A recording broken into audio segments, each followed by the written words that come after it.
সাংবাদিক সহ বেসরকারি সবার সচিবালয়ে প্রবেশ পাস বাতিল।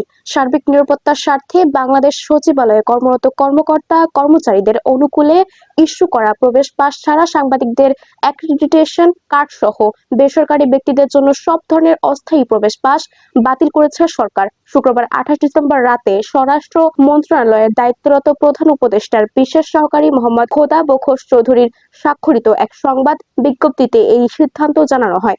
বিজ্ঞপ্তিতে বলা হয়, সচিবালয়ে অগ্নিকাণ্ডের ঘটনায় অদ্ভুত পরিস্থিতিতে সচিবালয়ের নিরাপত্তা বিঘ্নিত হওয়ার পরিপ্রেক্ষিতে এই আদেশ জারি করা হয়েছে বলে সংবাদ বিজ্ঞপ্তিতে উল্লেখ করা হয়। বাংলাদেশ সচিবালয়ের সার্বিক নিরাপত্তা বৃদ্ধির স্বার্থে সচিবালয়ে কর্মরত কর্মকর্তা কর্মচারীদের অনুকূলে দেওয়া স্থায়ী প্রবেশ পাস এবং সরকারি কর্মকর্তা কর্মচারীদের জন্য দেওয়া অস্থায়ী প্রবেশ পাস ছাড়া সব ধরনের অস্থায়ী সচিবালয় প্রবেশ পাস বাতিল করা হলো।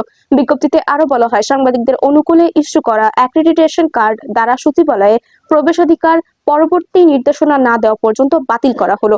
বাতিল করা বিভিন্ন শ্রেণীর সচিবালয় প্রবেশ পাসধারীরা আগামী 15 দিনের মধ্যে Bangladesh police crime command and control centre DMP 15 Abdul Gani road ঢাকায় স্থাপন করা বিশেষ সেলের মাধ্যমে নতুন করে অস্থায়ী প্রবেশ পাসের জন্য আবেদন করতে পারবেন।